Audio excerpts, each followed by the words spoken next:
Assalamualaikum warahmatullahi wabarakatuh. Kami dari kelompok 2 atas nama Chandra Prasetya, Ismail Adima Syarifuddin, dan Rizky Dwi Hardianto. Oke, sekarang saya akan tunjukkan video. Saya Adima Syarifuddin, saya akan bantu bagaimana proses pembuatan besi dan baja. Saya mewakili dari kelompok 2, yaitu dari Ismail, Chandra Prasetya, dan Rizky Hardianto. Dan Rizky Dwi Hardianto.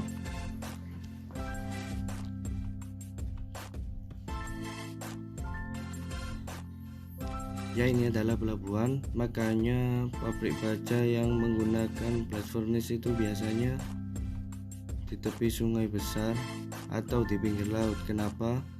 Karena dari sisi logistik akan sangat mudah dan murah untuk mendapatkan bahan-bahan seperti iron ore, batu bara, dan kapur.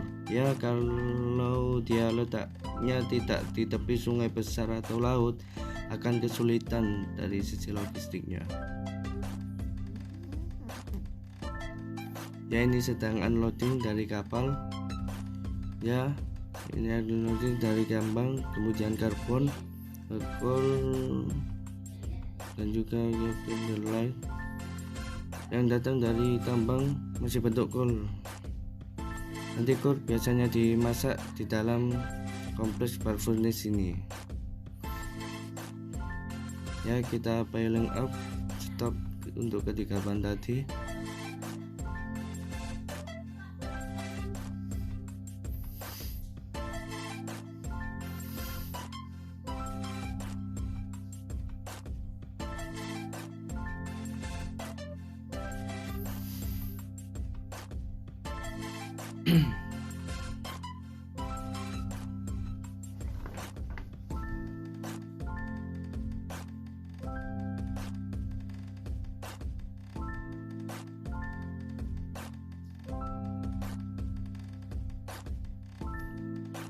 Saya tadi bilang proses pembuatan besi baja ini berbahaya dan polusinya tinggi, maka harus hati-hati.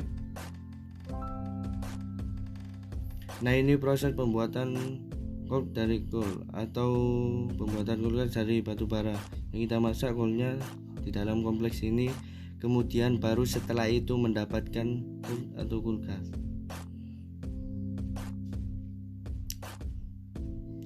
Ya, ini namanya coke burner. Ya, ini chamber-chamber kecil, kotak panjang ini, kotak tinggi ini. Kemudian yang keluar dari sini bisa berubah menjadi kulkas. Ya, ini sudah kita menghasilkan coal.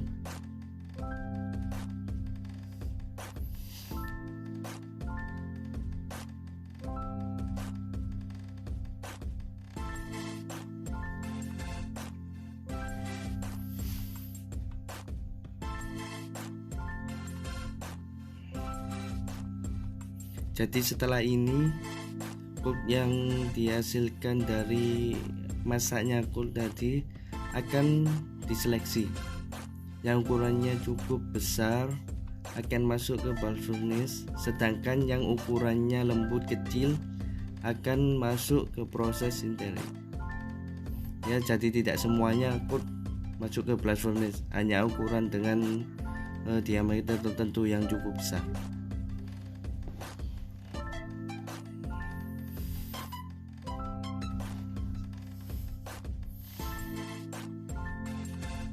Ya, kemudian dia dikirim ke blast furnace.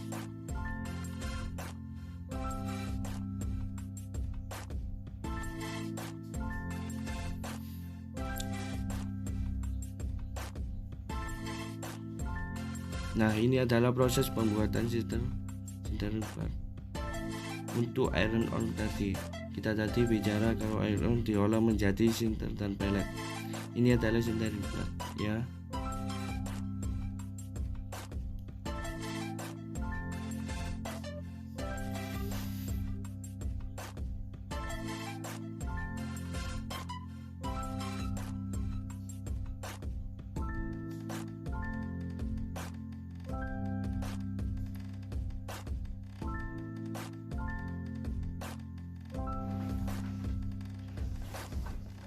Nah, ini saya tadi bilang sinter itu seperti aspal yang dipanaskan, yang hitam, yang lengket-lengket itu seperti jalan. Begitu juga dan sinter ukuran yang besar akan masuk ke blast furnace, dan ukuran yang kecil nanti akan diolah kembali. Tidak semua ukuran masuk ke dalam blast furnace.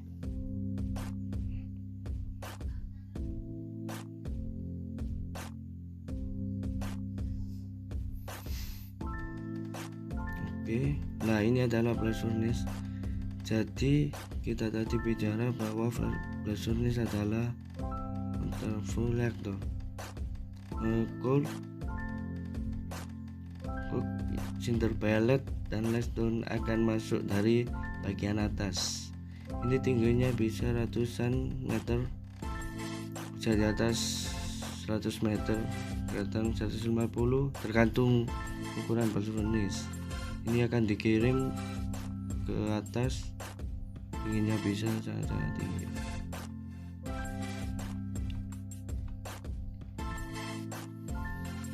Nah, ini dikirim ke atas. Ya, ini dikirim ke atas.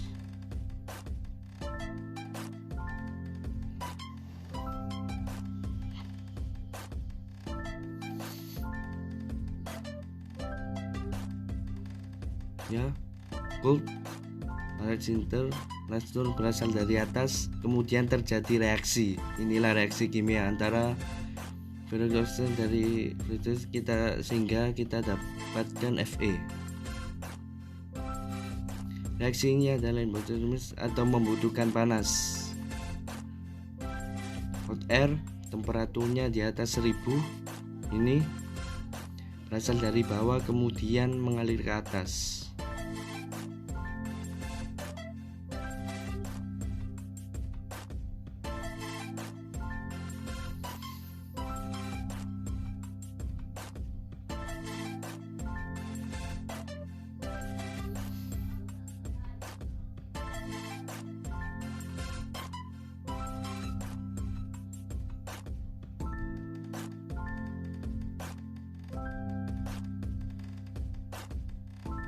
Ini adalah ruang kontrol. Nah, ini rotor ini karena proses di dalam kontrol ini berbahaya dan panas, banyak mengeluarkan gas berbahaya. Itulah operator pelindungnya tadi. Nah, ini kita sudah dapat liquid airnya besi cair di sini. Kemudian kita kirimkan kepada torpedo car. Ini namanya torpedo car. Di sini kita menguraikan kadar sulfur dan menginjeksikan CaO atau light sweeter menjadi CaS.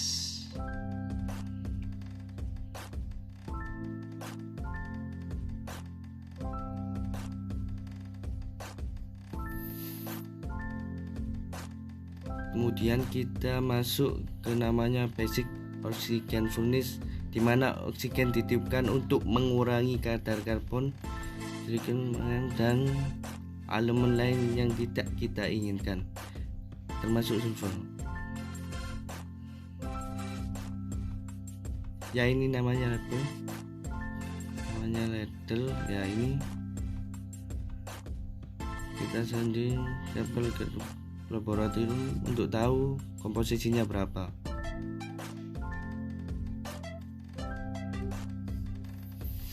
Nah, ini pooling liquid airnya, kita masukkan ke dalam ini yang namanya lagi seperti cangkir untuk memindahkan liquid air dari tempat satu ke tempat lainnya. Kemudian ini adalah kepala dari needle basic oxygen furnace, di mana liquid airnya akan masuk dari ladle ke bagian atas dari basic oxygen furnace ini.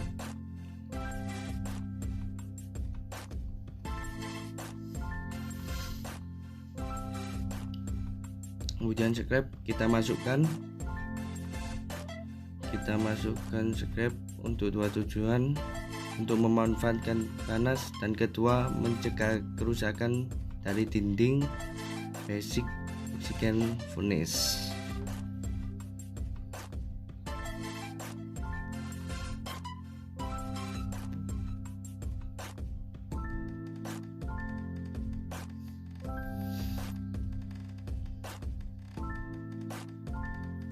Ya, ini kepalanya bisa bergerak.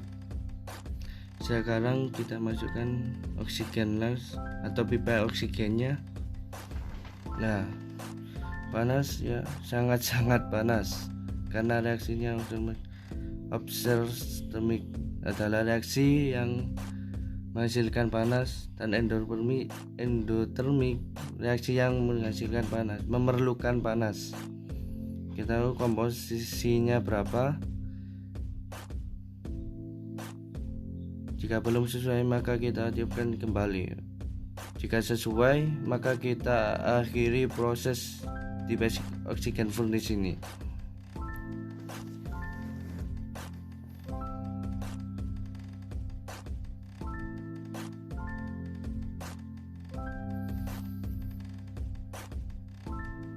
Nah,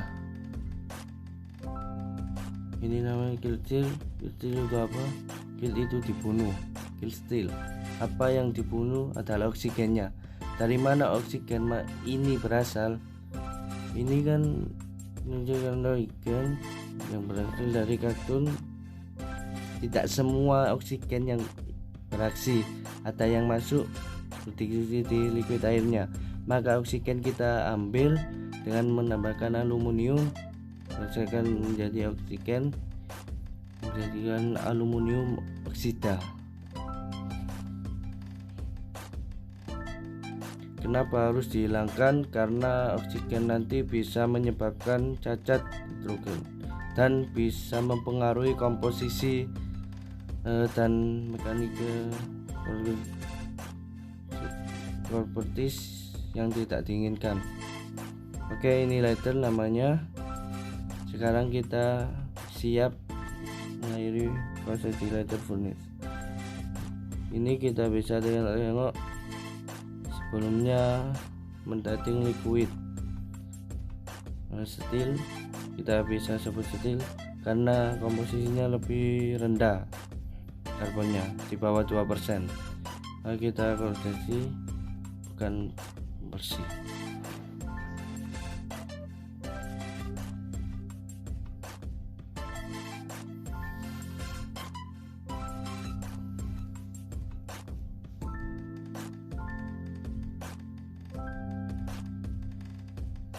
Kita sekarang kemudian kadang-kadang di beberapa pabrik meniupkan argon. Satu adalah untuk mengaduk, tujuannya satu supaya komposisinya homogen, tercampur rata, kemudian temperaturnya juga homogen, dan tidak kalah penting adalah menghilangkan atau mengangkat kotoran-kotoran yang ada di dalam liquid air, liquid steel, supaya naik ke atas dan terjebak di dalam yang namanya swab.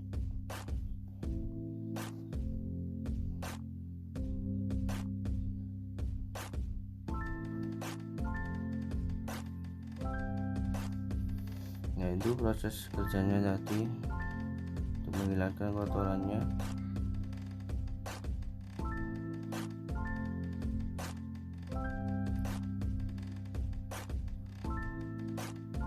Ini pemeriksaan sudah, ini sudah continuous testing.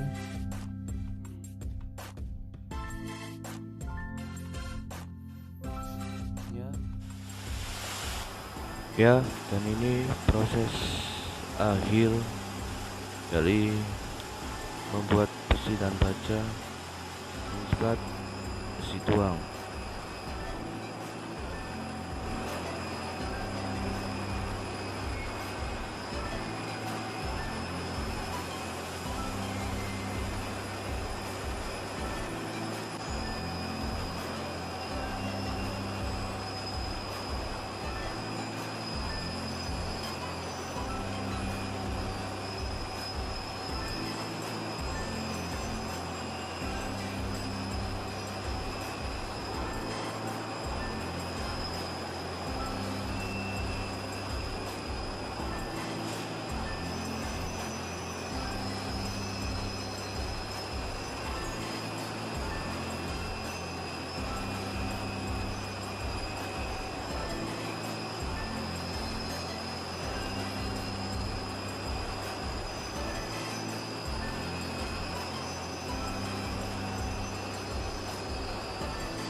Dan ini besi yang sudah jadi dan siap untuk diekspor.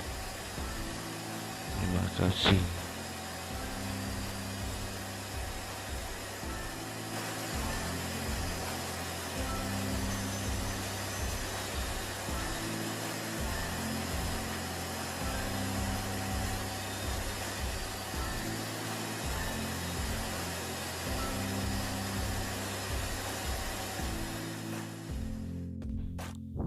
Dengan demikian, limbah padat tidak boleh digunakan kembali dan harus dikelola secara khusus.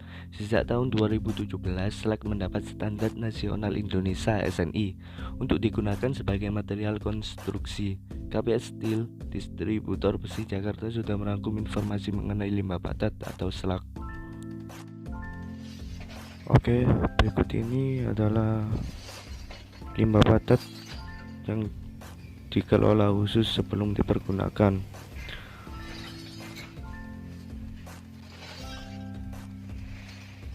Ini adalah potongan dari besi ulir.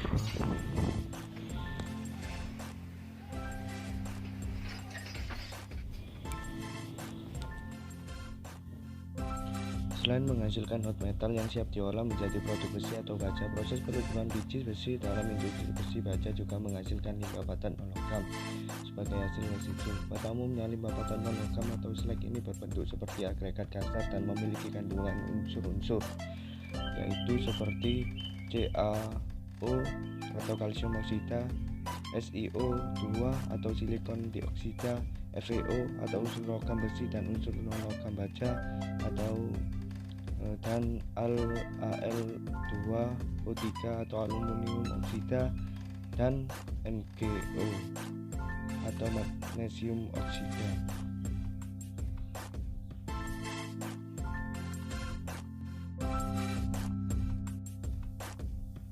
Ya, selain menghasilkan hot metal, besi dan baja juga menghasilkan limbah padat yaitu non logam dan memiliki unsur CaO, SiO2, FeO, Al2O3 dan juga MgO.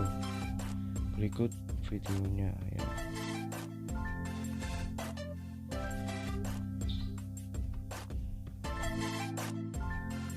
Ya, setidaknya ada 4 jenis slag yang dihasilkan dari berbagai metode peleburan biji besi, seperti blast furnace, iron slag yang dihasilkan dalam metode tanur tiup, blast furnace, basic oxygen furnace slag yang dihasilkan dalam metode tanur oksigen, dan electric arc steel slag serta induction furnace slag yang dihasilkan dalam metode tanur listrik. Oke, jadi seperti itu. Oke, demikian tadi adalah cuplikan yang kami buat sebaik-baiknya. Kami atas nama kelompok 2 Kimia Industri, jika ada kesalahan dan tutur kata yang kurang berkenan atau kurang baik, mohon dimaafkan. Terima kasih dan sampai jumpa. Salam mahasiswa.